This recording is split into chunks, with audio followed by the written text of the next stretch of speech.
दोस्तों, ये बरगद के पेड़ के सीरीज का दूसरा एपिसोड है। अगर आपने पहला एपिसोड नहीं देखा तो ऊपर राइट साइड में क्लिक करके पहला एपिसोड देखिए। नमस्कार दोस्तों, आपने पिछले एपिसोड में देखा कि शंकर ने बरगद के पेड़ पे एक शैतान को देखा और भागता हुआ अपने दो सूरज भान के पास जा पहुंचा। और वहीं गांव से दूर बरगद के पेड़ पर दो तांत्रिक हिमालय से आकर तपस्या करने लगते हैं और फिर गांव के शमशान घाट में डेरा जमाने लगते हैं। वो तांत्रिक गांव क्यों आए और गांव के मुखिया को क्यों है डर तांत्रिक के आने से, जानेंगे इस एपिसोड में। डर सीधा घर से बाहर निकल गया था और अपने घर के रास्ते पर निकल पड़ा। शंकर को अब अकेलापन कम लग रहा था। गांव के लड़के घूमने फिरने और दौड़ लगाने के लिए निकले हुए थे, जो उसे हाय हालो भी कर रहे थे। खेतों से होता हुआ शंकर उसी रास्ते पर आ पहुंचा जहां दूर उसे वो विशाल बरगद का पेड़ नजर आ रहा था। वो नहीं चाहता था कि वो उस तरफ नजर उठाकर भी देखे और सीधा निकल जाना चाहता था। मैं उस तरफ नहीं देखूंगा। कल रात भी उस तरफ देखने के बाद अभी तक वो दहशत मेरे दिमाग में है। अब मैं बिल्कुल भी नहीं देखने वाला उस तरफ। अपने रास्ते पर ही नजर रखूंगा। और वो अपना मन मजबूत करते हुए अपने रास्ते को ही देखता हुआ आगे बढ़ जाता है। और तभी एक हवा की सरसराहट उसे अपने बदन के आसपास से गुजरती महसूस होती है। शंकर को एकदम से ऐसा लगा जैसे हवा ने अपने हाथों से उसे छुआ। शंकर, ये क्या था? और ना चाहते हुए भी उसका ध्यान उसी विशाल बरगद के पेड़ की तरफ चला जाता है और उसे वो विशाल पेड़ उसी रात के अंधकार में घिरा हुआ महसूस होने लगता है। आकाश में गहन अंधकार सितारों को दिखा रहा था और उसके ऊपर दूर चांद चमक रहा था।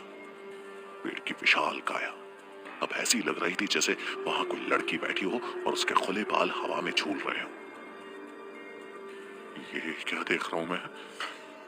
मुझे तो कुछ समझ में नहीं आ रहा। और वो अपनी दोनों आंखों को मलता है कि कहीं वो अभी तक नींद में तो नहीं है।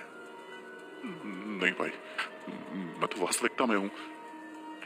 पर ये मैं क्या देख रहा हूं? और वो अपनी आंखों को फैलाकर उस तरफ देखने लगता है, पर उसे वहां वैसा ही दृश्य दिखाई दे रहा था। बरगद का पेड़ एक विशाल लड़की के रूप में बैठा जैसे आंसू बहा रहा था। डर और दहशत से शंकर फिर घबराने लगा। एक तरफ को भागने के लिए उसके कदम उठ रहे थे और तभी उस पगडंडी में आता एक साइकिल सवार एकदम से उससे अटक रहा है। शंकर एक तरफ खेत में जा गिरता है और साइकिल सवार दूसरी तरफ। शंकर तेजी से खड़ा होता हुआ हड़बड़ाते हुए उस साइकिल सवार की तरफ देखता है और उसे उठाता है। अरे मुरली ताऊ, ठीक तो हो ना आप? आपने तो सीधी साइकिल मुझ पर ही मार डाली। अरे जब चलानी नहीं आती तो चला क्यों रहे हो? मुरली, अबे मैं तो ठीक ढंग से चला रहा था, तो ही पता नहीं कैसे अंधों की तरह सीधा साइकिल के ऊपर ही चढ़ाया। दूर से तो मैंने देखा तू यहाँ आराम से खड़ा था, फिर एकदम से तुझे क्या करंट लग गया जो एकदम से भाग पड़ा?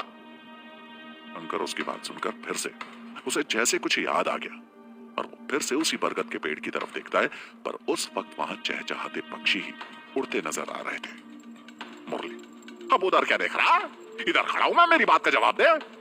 शंकर मुस्कुराते हुए, कुछ नहीं मुरली ताऊ, रात भर पढ़ाई करके नींद आ रही थी, बस जल्दी घर पहुंचने के चक्कर में टकरा गया।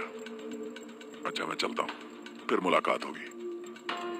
ठीक है, पता नहीं कैसी पढ़ाई करते हैं लड़के रात भर। और फिर वो साइकिल लेकर आगे निकल जाता है। शंकर भी अब अपने रास्ते पर आगे बढ़ गया था। दूसरी तरफ तांत्रिक विशंभर और उसके शिष्य कामरा ने मिलकर एक तंबू शमशान घाट से बाहर एक किनारे पर लगा लिया था। तांत्रिक विशंभर, अब यहाँ पर हवन कुंड का निर्माण कर हम दोपहर में धूनी रमाएंगे। कामरा, ठीक है गुरुदेव, मैं अभी व्यवस्था कर देता हूँ। और वो अपने उस तंबू के बाहर एक तरफ हवन कुंड का निर्माण शुरू कर देता है। गांव के लोगों की नजर भी अब इन दोनों पर पड़ गई थी और देखते ही देखते इसकी जानकारी गांव के कुछ चुनिंदा लोगों के पास भी पहुंच रही थी। उसी में से एक थे सरपंच गोवर्धन चौधरी, जिसका परिवार ही इस गांव पर राज करता था और हमेशा ही इन्हीं के परिवार से ही सरपंच चुना जाता था। और उसका कारण था इनके परिवार का चुनाव में जीत जाना। सरपंच गोवर्धन चौधरी, क्या कह रहे हो? क्या तुम अपने आंख से देखकर आ रहे हो? जगन, जी सरपंच साहब, आपसे मैं कोई झूठ थोड़े ना बोलूंगा, जो देखा है वही बता रहा हूं। सुबह जब मैं खेत से लौट रहा था तब देखा मैंने। शमशान के बाहर तो तांत्रिक अपना तंबू लगा रहे। मुझे तो दोनों देखने में ही बेहद खतरनाक लग रहे थे। सरपंच गोवर्धन, अच्छा, अगर ऐसा है तो फिर हमें उन दोनों से मिलकर आना पड़ेगा। आखिर हमारे गांव में ये दोनों करने क्या आए हैं? जगन, मुझे तो कोई खास काम लगता है, तभी उन दोनों ने यहाँ अपना तंबू लगाया है, वरना इस गांव में आने की इन्हें क्या जरूरत थी? कुछ तो कारण अवश्य होगा। सरपंच गोवर्धन, अच्छा अच्छा ठीक है, हम दोपहर बाद उनसे मिलने जाएंगे। दोपहर बाद आ जाना। जगन, ठीक है चौधरी साहब, दोपहर बाद आ जाऊंगा। अच्छा, अब चलता हूं। और वहां से निकल जाता है। उसके जाने के बाद सरपंच गोवर्धन अपने झूले में बैठे गहरी सोच में डूबे हुए थे। क्या वजह है इस तांत्रिक के हमारे गांव में आने की? पिताजी एक बात कहते थे, मुझे वो बात याद आ रही है। पिताजी ने तो यही कहा था, मरते वक्त जब इस गांव में एक बड़ा तांत्रिक आएगा तो यहां ढेरों समस्याएं जन्म लेंगी। तो क्या पिताजी की बात अब सच होने वाली है? क्या हुआ सरपंच साहब, किस सोच में बैठे हो? लो अपनी चाय पकड़ो। और उन्हें चाय का कप पकड़ा दी है। सरपंच, बैठाओ बिमला, सुबह सुबह आज बेहद बड़ी खबर मिल गई है। क्या कहा? बड़ी खबर? ऐसी क्या खबर मिल गई जिसने सुबह सुबह आपको ऐसे सोचने पर विवश कर दिया और चेहरे पर चिंता की लकीर आ गई? और उनकी तरफ हैरानी से देखती है। आज से 20 साल पहले जब बाबूजी गुजरे थे तो मुझे कुछ बता कर गए थे,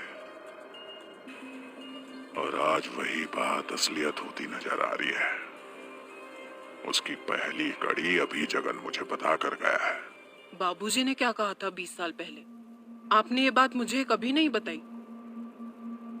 बाबूजी ने कहा था कि वर्षों बाद इस गांव में एक तांत्रिक का पदार्पण होगा, और उसके बाद इस गांव पर मुसीबतें टूटेंगी। तो क्या इस गांव में कोई तांत्रिक आ पहुंचा है? हाँ, जगन यही बताने आया था। शमशान घाट के पास दो तांत्रिक अपना तंबू लगा रहे हैं। अगर बाबूजी ने ऐसा कहा है कि तांत्रिक के आने से समस्या आएगी, तो अब आप जाइए और उस तांत्रिक को इस गांव से बाहर कर दीजिए। उसे यहाँ रुकने के लिए मत कहिए। जाइए आप, सबसे पहले यही काम कीजिए।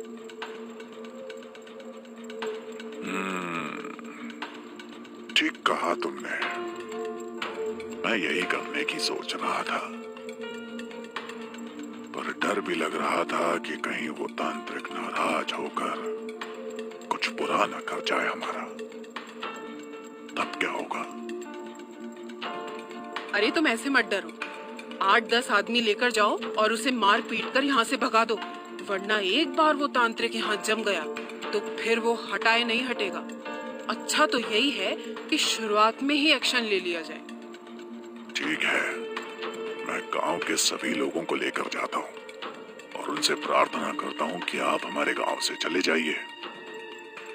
शायद वो सारे गांव वालों की बात मानकर यहाँ से चला जाए, और अगर नहीं गया तो फिर दूसरा रास्ता अपनाएंगे, उसे जबरदस्ती यहाँ से भगाने का। ठीक है, तुम्हें जो अच्छा लगे वो करो। ये कहकर विमला वहां से उठकर चली जाती है और सरपंच अपनी उधेड़बुन में लग जाते हैं। दूसरी तरफ शंकर अपने घर पहुंच चुका था और उसका मन किसी भी काम में नहीं लग रहा था। रह रहकर रात वाली घटना और अब सुबह उसने जो देखा, वो सभी दृश्य उसकी आंखों के सामने आ रहे थे। शंकर अपनी माँ श्यामा से, माँ, क्या आपने कभी उस बरगद के पेड़ को देखा है? कैसा नजर आता है आपको? श्यामा दूध का गिलास शंकर को देते हुए, तुझे ये सुबह सुबह उस बरगद बाबा की क्या याद आ गई? अरे बस ऐसे ही पूछ रहा हूँ, क्योंकि इतना विशाल बरगद मैंने तो आज तक कहीं नहीं देखा। हाँ, ये तो है। लगता है कई 100 वर्ष पुराना पेड़ है वो। पता नहीं कितनी पीढ़ियों ने उसे देखा होगा और अब तुम भी देख रहे हो। फिर तुम्हारे आने वाले बच्चे भी उसे देखेंगे और फिर वो जोर से हंसती है। अरे छोड़ो माँ, आप भी अभी से मेरी शादी की बात करने लग जाते हो।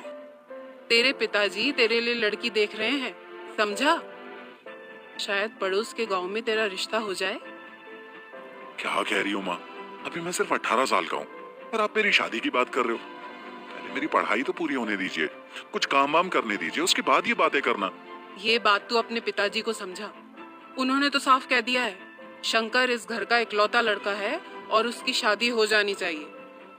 पर गवर्नमेंट ने तो शादी की उम्र 21 साल रखी है। कम से कम 2 साल तो और रुको, वरना पुलिस वाले उठा के ले जाएंगे पिताजी को। तो दोस्तों, क्या गांव का सरपंच गांव के लोगों के साथ मिलकर तांत्रिक को बाहर निकाल पाएगा? और शंकर के पास ऐसी कौन सी शक्तियां हैं जिसकी वजह से सिर्फ उसे ही बरगद के पेड़ पे भूतनी दिखती है? तो ये सब जानेंगे अगले एपिसोड में। आपको वीडियो कैसी लगी, लाइक और कमेंट करके ज़रूर बताएं। और अगर आपने चैनल को सब्सक्राइब नहीं किया है तो सब्सक्राइब कर दीजिए।